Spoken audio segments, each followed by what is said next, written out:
इधर होता रहा हंगामा, उधर अडानी ने खड़ी कर दी एक और कंपनी। हंगामे के बीच अडानी ने बदल दी चाल, खेल दिया मास्टर स्ट्रोक। ऐसे ही नहीं कहा जाता अडानी को एक सफल बिजनेसमैन। जो लोग सोच रहे थे कि अडानी तो अब गया, वो हमारी रिपोर्ट देख ले, होश उड़ जाएंगे। वो कहावत है ना कि लहरों से डरकर नौका पार नहीं होती, हिम्मत करने वालों की कभी हार नहीं होती। ये लाइन गौतम अडानी पर बिल्कुल सटीक बैठती है। हम ऐसा इसलिए कह रहे हैं क्योंकि जिस वक्त अडानी काफी बुरे दौर से गुजर रहे थे, अडानी के मुद्दे पर सड़क से लेकर संसद तक कोहराम मचा था। चारों तरफ से गौतम अडानी पर उंगलियां उठ रही थी। उस वक्त अडानी कुछ अलग ही प्लानिंग में लगे हुए थे।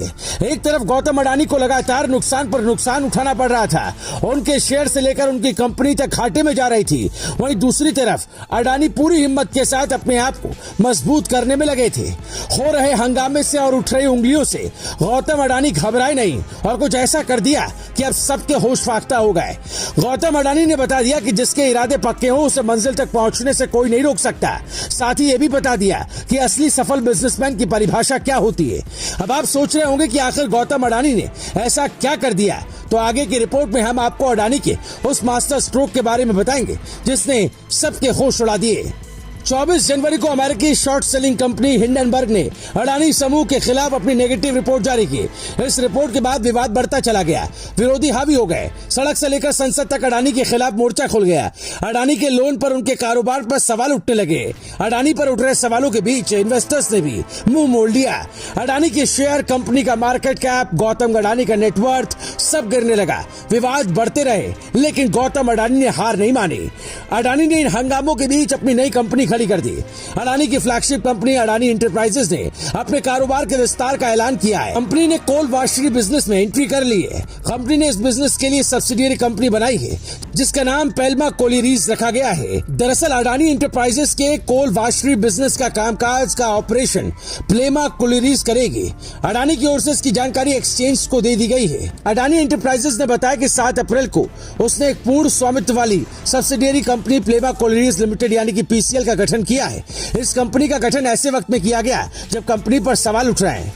अडानी की नई कंपनी का नाम प्लेमा कोलिरीज है। इस कंपनी का मालिकाना हक अडानी एंटरप्राइजेस का है। 7 अप्रैल 2023 को इस कंपनी का गठन किया गया।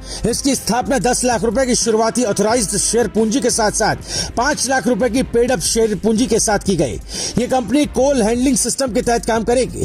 कंपनी का काम कोल वाशरी से जुड़ा होगा। कोल वाशरी का विकास संचालन कंपनी की जिम्मेदारी होगी। आपको बता दें कि कोल वाशिंग कोयले की गंदगी को साफ करने की प्रक्रिया होती है। अडानी समूह पर तमाम आरोप लगे, कंपनी ने अपनी सफाई भी दी। अडानी पर हिंडनबर्ग के हमले के बाद कंपनी ने अपनी रणनीति में बदलाव किया।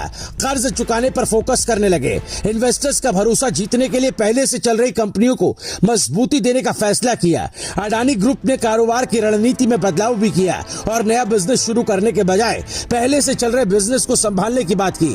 विदेशों में रोड शो किए। इन्वेस्टर्स का भरोसा जीतने के लिए ताबड़तोड़ कदम उठाए गए। इसका असर भी दिखने लगा। अडानी के शेयर में तेजी लौटने लगी और गाड़ी धीरे धीरे पटरी पर आने लगी। और अब तो अडानी ने नई कंपनी शुरू करके ये बता दिया कि हार कभी नहीं माननी चाहिए, क्योंकि रात कितनी भी लंबी क्यों ना हो, सवेरा होता ही है। Bureau report, news live TV.